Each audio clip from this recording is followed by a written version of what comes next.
Chronicles of the Origin System, Excerpt 47, Yareli. There are places in the Origin System where even the light is afraid to go. Places drowned in silence, buried in snow, haunted by breathless machines and forgotten souls. Below Fortuna's sterile metal smiles, beneath the weight of debt and domination, there's a story they tried to erase, a myth they buried beneath credits and cruelty, a name whispered like a ghost in the vents. Yareli. Not born of royalty, not crafted for war, she came from somewhere stranger, softer, wilder. The waves knew her, and they carried her into legend. Before the Vent Kids rode through Fortuna tunnels on spark and speed, before names were earned on steel and grit, there was only a scream no one heard, the cry of children. Enslaved by Volra, the chain driver, a corpus warlord who built his fortune on broken spines and bent knees. Volra ran the underground like a god. Numbers on necks, shot collars for smiles, a marketplace of misery. He didn't just kill, he crushed the idea of freedom. And high above him, Nephania watched, the prophet of prophet, the golden priest of the corpus, too pious to soil his hands, too powerful to be touched. He let Volra burn the Undercity, so long as the credits flowed upward. But then, in the bleakest season of Fortuna's year, when the vents howled like dying wolves, the water began to move. No one knew how, no one knew why. But they say she came on a wave of ice and light, riding a weapon of grace and gravity, with eyes that glowed like forgotten stars. Yareli. The ocean had made her, the children had summoned her, and vengeance had followed. She hunted Volra across the ballast like a specter. He unleashed entire battalions of mechanized death. She danced through their bullets like a current. She flooded the tunnels with crushing pressure, smashed his drones with tidal speed, and when he tried to run, she dragged him into the old ice fields. But Yareli was no runner. She was a rider, and at some point, the race must end. She lured the monstrous Volra far from the children, and there, among the frozen relics of old Warframes and rusted Oricon tech, they clashed. It was not a fair fight. He wielded greed like a weapon. She wielded something older. The ocean's fury, the sorrow of every orphan soul, the rage of water denied. Bit by bit, Yareli's tactics bought time. The children fled to safety while she kept the monster occupied. In a final gambit, Yareli unleashed her power. Using her aquatic arsenal, she sent Volra soaring, blasting him high into the sky. They say the final blow shattered the cliff beneath him, that he fell into a trench so deep, even the void turned away. Only the storm remained. And the Vent Kids, they didn't forget. They drew her story in Wave Rider #1, not just for fun, for faith. She became their symbol, their protector, their deity. The patron saint of speed, freedom, and surf. But Nephania saw the comic, and he saw more than legend. He saw resistance. So he cracked down harder, locked the ducks, taxed their breath, demanded names, blood, obedience. And still, the children defied him. Until Roki, their leader, made the sacrifice none of them would forget. She bled herself in ritual, whispered her wish into a machine the Oricon had long abandoned. And in the cold birth of that desperate moment, Yareli returned. She was no longer just a myth. She was a Warframe, a tidal spirit in alloy and anger, a rider of impossible motion. And now, she rides again. Through corpus strongholds across starships drowned in rust, through the cold vacuum where even time decays. She rides, not to serve, not to obey, but to protect. The Wave Rider, the breaker of chains, the memory of every child the corpus tried to erase. Not a savior, not a queen, a force. She is the deep, and the deep does not forgive. She is the tide, and the tide cannot be stopped. She is the warden of the deep, and her war is not over. Yareli, sentinel of the waves, warden of the deep. Oh hey dreamers, fancy meeting you here. Even in the sea of doubt, a single bubble of hope may take us to victory. But hope ain't the only thing floating. Sometimes it's a blood-drenched K-Drive moving at Mach 2 with a void-touch monster in a bikini on top, firing armor-shredding lasers and laughing while your health bar begs for a second chance. This is not your little sister's starter frame. This is Yareli Prime, Warden of the Deep, and she just woke the fuck up. Yareli Prime is, by any stretch of the imagination, the sleeper build. Not because she puts you to sleep, but because everyone slept on her, and now she's here to drown entire factions in tears and cute little uwus. She turns basic-ass soap bars into explosions of armor-stripping mayhem. Her bubble mechanics scale harder than your average Eidolon bro's ego, and we've turned her into an endgame capable demoness of destruction so brutal, even Nefanyo's credit card fraud can't buy a way out. We're stacking 3 separate multiplicative buckets of damage vulnerability with Sentient Wrath and 2 variants of Sea Snares, not to mention massive fucking critical hits, creating a shitstorm of scaling that punches through level cap like it's a Corpus daycare. Double shield recharge mods? Check. Arcane Aegis to keep us topped off? Yep. 5 Crimson Tau-forged Archon Shards cranking our ability strength into orbit? Abso-fucking-lutely. All of it comes together in a perfect symphony of bubbly annihilation. And your enemies can't even get up before they're turned into cold, dead soup. What the fuck? We're going full math gremlin, full unhinged surfer war goddess, and full-on disrespectful. So grab your Warframe, mod like your sanity depends on it. Because it does. And let's descend into the build that made me question if Yareli might secretly be The most broken frame in the game. just wrapped in glitter and trauma. This is the Prime you were never supposed to respect. This is Yareli, the Warden of the Deep. Let's fucking go. Yareli's kit is deceptively simple, until you realize it's secretly a Swiss Army chainsaw when paired with the right tools. Every ability she has scales harder than a bounty hunter's debt collection, and we're juicing each one of them for raw multiplicative synergy. Now with that said, let's jump right into abilities and synergies. The bubble becomes the blade. Passive, just keep swimming and killing. Yareli's passive is Critical Flow, and it's not just some throwaway stat boost, it's a game-breaking steroid for your secondary weapons. As long as you're moving for at least 1.5 seconds, whether you're sprinting, bullet jumping, or anime sliding across the room like you're late to the Idol concert, Yareli gains plus 200% critical chance on her secondary. Now unfortunately, this isn't some janky multiplicative nonsense where we break down some Steve Urkel or hairless Persian geek math for you. Seriously. Fucking Arabic spreadsheet building data analyst geek. It's additive, which means it stacks directly on top of whatever crit mod you're already running. The TLDR? Your sidearm is now a literal fucking railgun. But stop moving for a single second and the buff shuts off like your internet during a Steam sale. So keep it stylish. Wall latches, aim glides, Merulina surfing, whatever it takes to keep those crits flowing. You're not just swimming, you're orchestrating aquatic annihilation, and this passive makes sure your bubble poppers hit like angry leviathans with laser beams. Now let's jump right into ability 1, Sea Snares, aka Bubble Wrath of the Abyss. Sea Snares isn't just Yareli's first ability, it's her actual damn signature.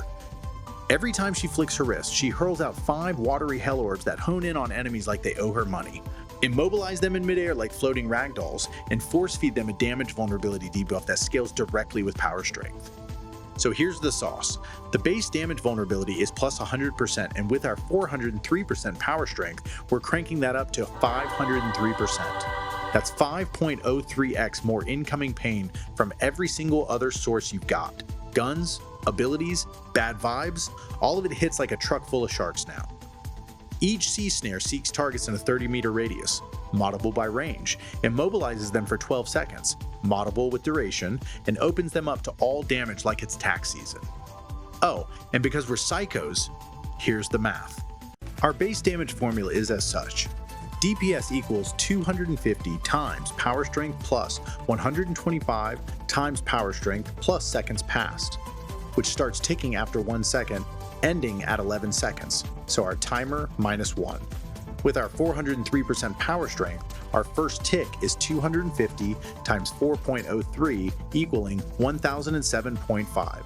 Our second tick is 125 times 4.03 equaling 503.75. So our total damage is 78,585 over 11 seconds per snare. But, and this is a big old bubble butt, we're not here for the damage. That's just the side dish. What we're here for is god tier crowd control that lifts enemies like toddlers in a wave pool, massive damage vulnerability stacking synergizing with Sentient Wrath and Archon Shards, and the pure satisfaction of watching mobs get juggled while your guns rip reality a new one. Sea Snares is the setup to the entire bloody orchestra. Control, vulnerability, style points. Yareli isn't just cute, She's a goddamn war criminal on rollerblades. Ability 2, Merulina, aka Tony Hawk's Nightmare. Summon Merulina, the adorable, aquatic little sea beast that's technically a skateboard but functionally a death chariot strapped with bubble nukes. Now sure, the casual crowd might love doing kickflips through Orvalis with Merulina Guardian, but we're not here to shred for clout. We're here to rip through reality, and that's why we're running Loyal Merulina, the only augment that turns this bubbly board into a multiplicative damage amplifier from the depths of hell. But just for the madness of it all, let's break this monstrosity down. What are the basics? Hop on Merulina and immediately get a 90% damage reduction. This also translates to Loyal Merulina following you around. Base movement is locked to the K drive, but you're unstoppable now, so deal with it. You gain 4 seconds of invulnerability and status immunity on cast. Yes, you heard me. Free iframes every time you mount up or cast the ability via the Loyal Merulina augment.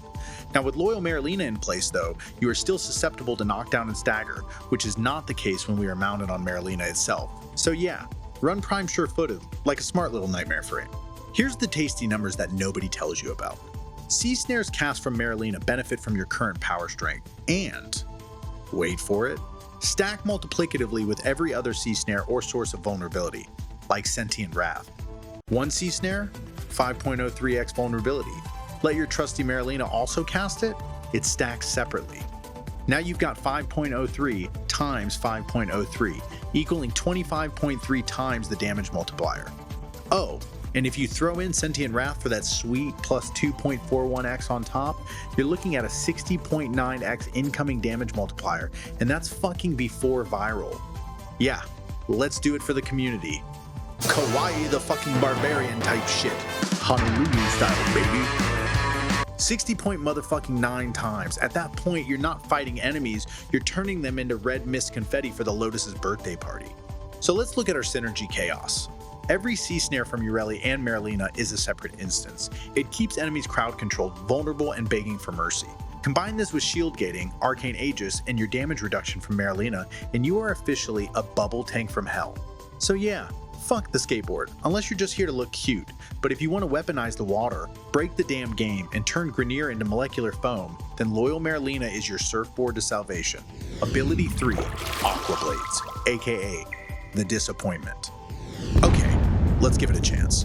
Let's dive deep into the amazing and utterly groundbreaking ability that is Aquablades. Fuck Aquablades. Moddable by bullshit and copium. A moment of silence for the ability we all pretend doesn't exist. Okay, let's flush this turd and talk about what we actually slot in. Sentient Wrath, the real shit. The glorious galaxy-shattering subsume that turns Yareli from an anime water waifu into a walking nuke disguised as a pop idol. Smash the ground, send out a radial wave of destruction, lift the pathetic, ruin the resistant, and violate the laws of Warframe mathematics.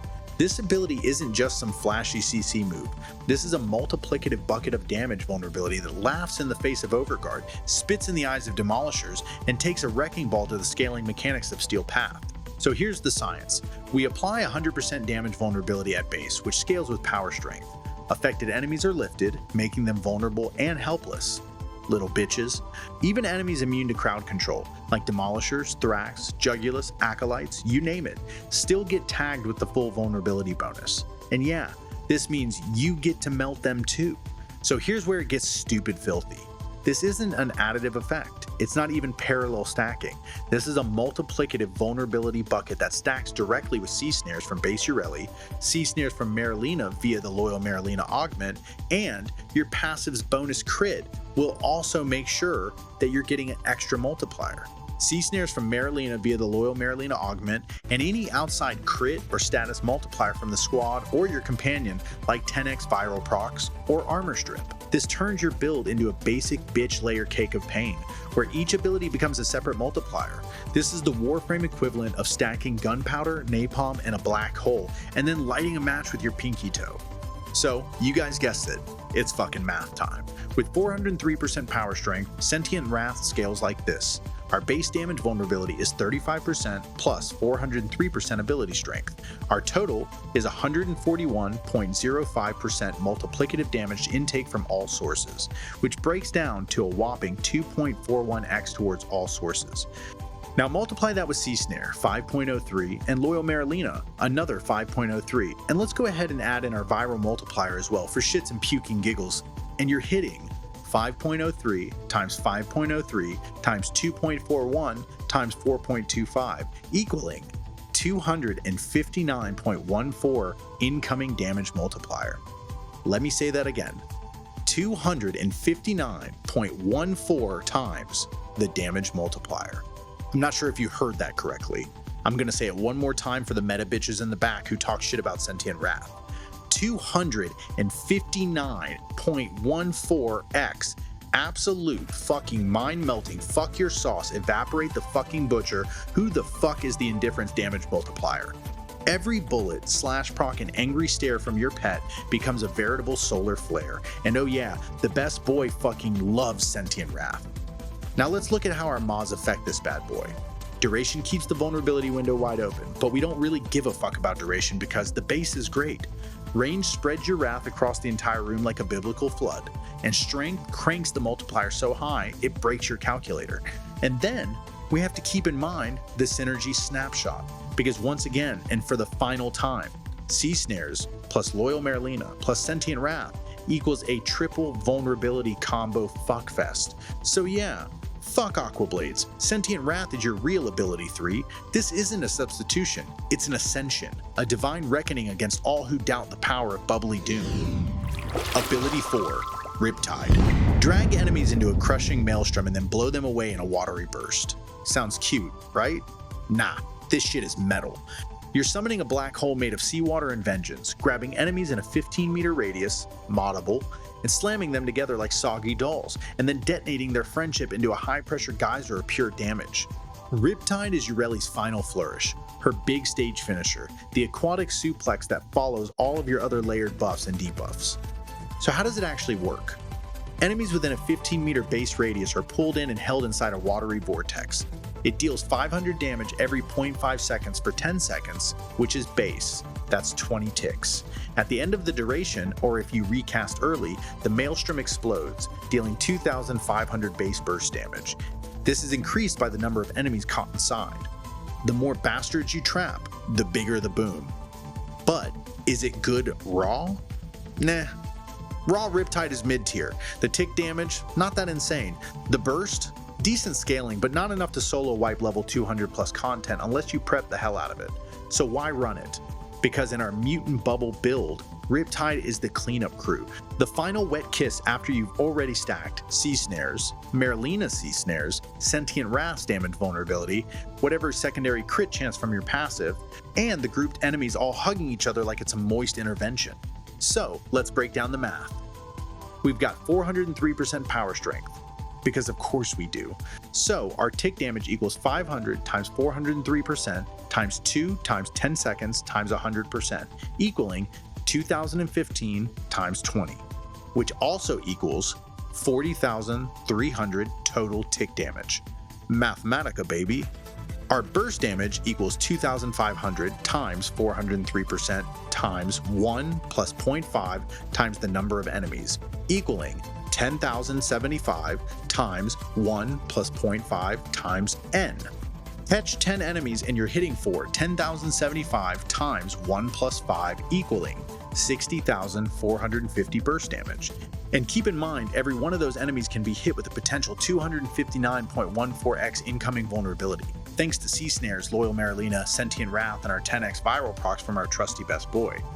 And all of this is split across a mini nuke radius. This is what happens when you turn an anime water girl into a motherfucking biblical flood.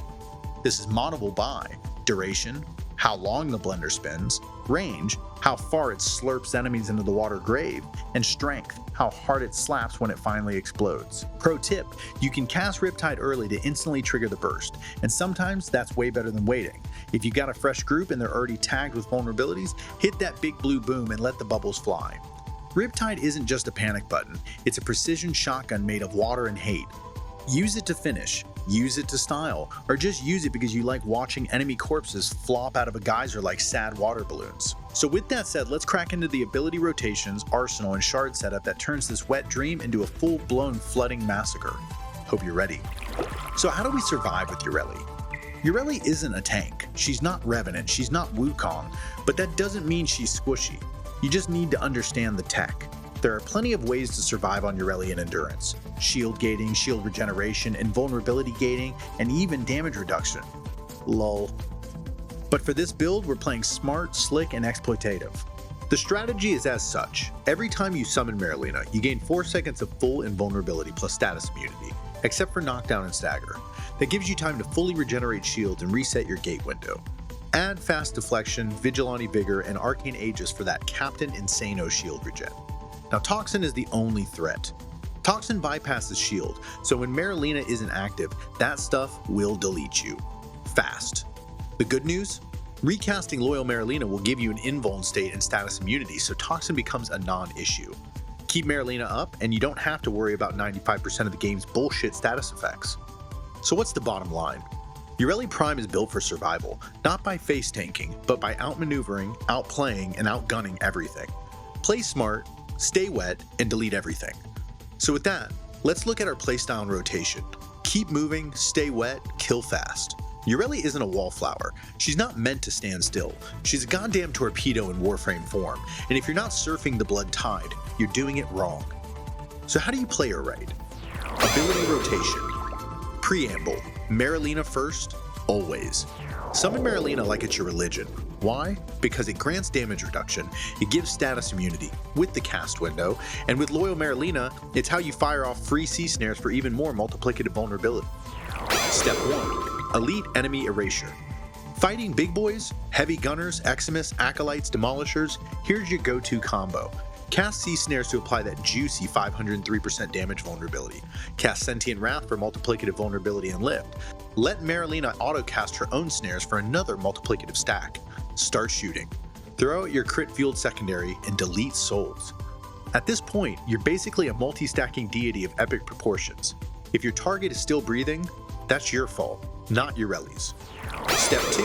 Crowd control massacre. Got a hallway full of enemies? A defense pod getting dogpiled? Time for big CC.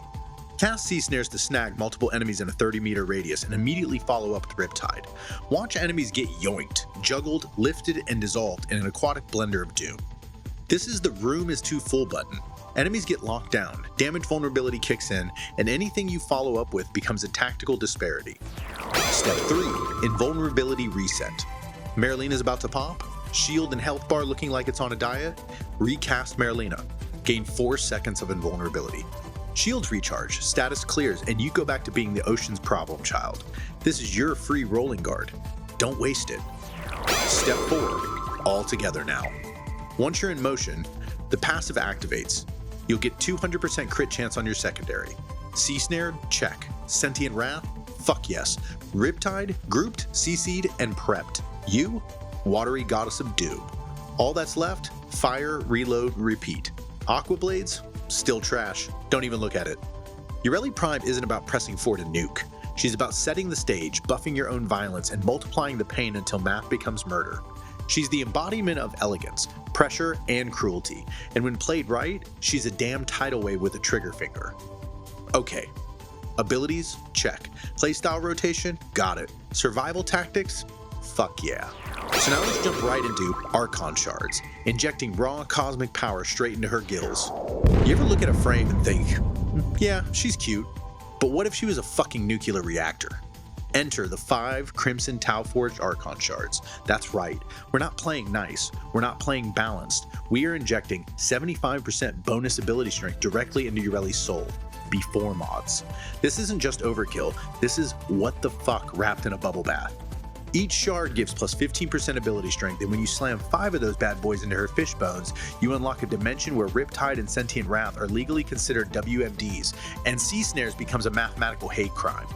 We're stacking strength like we're preparing to fistfight God, and guess what? God's not ready. There's no need for Erasure shards, no need for duration, no trickle regen, surviving, we got that shit on check. There is one goal, we're deleting, disintegrating, and detonating. Crimson only, Tau forged or bust. Our final result? Reality collapses. GG motherfuckers. Now it's time for our arsenal of aquatic atrocity. We've got tons of perfectly legal reasons the Origin system needs new insurance regulations. Now, while we can use an absolute myriad of weaponry, we are going to focus this into just a few weapons that we especially had a ton of fun using. Plus, dot hell and motherfucking damage cap, baby. Primary weapons. We shouldn't, but fuck, bud, we're doing it. Yeah, bud. The Phage. A long-forgotten weapon from the meta. Pair in Snare and Sentient Wrath for that vulnerability, and this pushes it straight to what in the absolute fuck territory.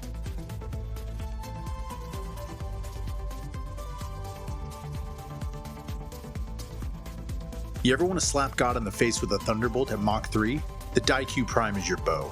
One shot, full charge, electric modded, and it hits damage cap so hard it makes the Nodera cry in its sleep. Slow? Yeah, but it deletes Demolists like they're made of wet paper. Pull the string, ruin a planet, Daikyu Prime, baby. Secondary weapons, Pocket Thunders. The Tenet Plinx. Your charge shot is an orbital cannon, and even though we are locked at one multi-shot, the splash still inherits all the vulnerability stacks. Crit chance spikes to hella red, plus deadhead equals one tap demos, all fucking day. The Lex Prime. It's like handing a 44 Magnum to God and telling him to deal with it. With the Incarnon adapter, this little fucker shoots energy waves that turn enemies into abstract art.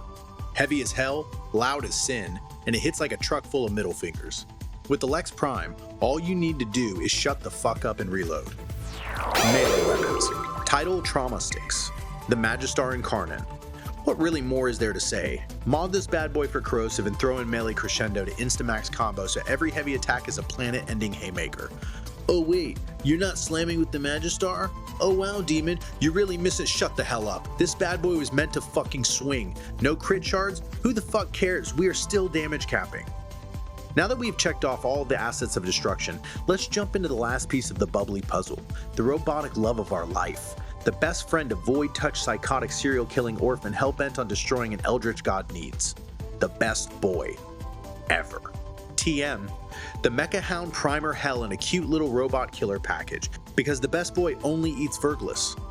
Alright, listen up. This ain't just a companion, this is a volunteer war criminal, created for one sole purpose, making your life easier. Our best boy isn't here to give you moral support or pick up loot like some emotional support robot. No. This cybernetic death dog is a frontline war asset with an MBA in threat eradication and a PhD in making everything in a 30-meter radius fucking regret spawning in. So what makes him the best boy? He's the veritable mecha set. Our Mecha Hound ensures that every enemy is primed, every enemy is nuked, and you look good doing it. Because if you don't want armor stripped, status spammed hellhounds exploding groups of enemies like bloaters in an air fryer, why are you even playing Warframe? Here is our "are you fucking kidding me" setup. We are rocking a full Bond synergy stack, momentous, vicious, manifold, contagious, making sure that not only are we yoinking every elemental aura from every stupid Eximus, but we are spreading all of these statuses and then nuking the absolute fuck out of everything. Family, it nukes fucking everything. Oh yeah, and it armor strips for us. Damn it, boy, why are you the best? Synth Deconstruct plus Equilibrium gives us an amazing energy feedback loop. Health equals energy equals switch weapons equals ammo. Now loop it, baby. And we are most definitely using the Akaton, which is basically a portable Plague Star bomb, modded for viral, magnetic, radiation, and heat, and when Momentous and Manifold Bond kick in, our Synergized Prospectus tags on electric and every other element we have for a veritable status spam. It carpets the battlefield in sickness and fire, like a sneeze from Satan. So why do we love him? Just like everything in our arsenal, the best boy makes great use of our triple damage vulnerability, and let me tell you, the best boy goes rabid. He primes everything instantly, so you don't have to worry about swapping to your viral primer or even modding for viral. He is the primer. He laughs in Demolisher, viral, heat, armor strip, and an AoE bark that slaps harder than your Italian grandmother when you talk back. He will 1v1 any stupid fat-headed butcher while you're busy doing donuts on Merulina. The best boy is love. The best boy is death. If this hound dies, we restart the mission, no exceptions. Here are our final thoughts on Yareli, the mermaid menace from hell. Well folks, she's not just viable, she's vicious. She's what happens when you give Sailor Neptune a WMD and tell her the Void Solar lunch money. Between triple stack damage vuln, status immunity, full invuln gating, a best boy that turns whole rooms into goop soup, Yareli has officially graduated from meme to menace. Does she still ride a space fish? Made of glitter and tax fraud? Yep. Is her base kit still allergic to Corpus tile sets? Absolutely. But when modded right, she's a walking tactical nuke with a water park aesthetic. Strap in, stay wet, and remember, Hairless Persian and I want your screenshots when the level cap boards roll in. But this is coming from the heart, not the meta. This build, this playstyle, it came from love. Love for janky frames, love for underdogs, love for chaos incarnate. Yareli is a reminder that even the most doubted frames can rip the universe a new fissure with the right setup, the right team, and the right amount of absolute psychosis. So if you're enjoying the builds and want more, stop on by and join our cult. I mean community. Community. You know what I meant. Myself, Hairless Persian, and Metal Gear first off want to give a massive shout out to the growing dream team in our Discord. We've been hard at work crafting not just builds, but a space for Tenet with heart. We're building a community that's open to new and returning players, down to run endurance, test dumb builds, or teach Master Ring 5s that they can do 1,000,000+ damage fast. It's a community built on camaraderie, chaos, and a shared hatred of Xmas leeches. So come vibe with us. The Discord link is down below, and when you join, don't forget to ping us so we can roll in deep and damage cap the Origin system together. And with that, I'm the Demon Prince, and I'll see you in the Void, Dreamers.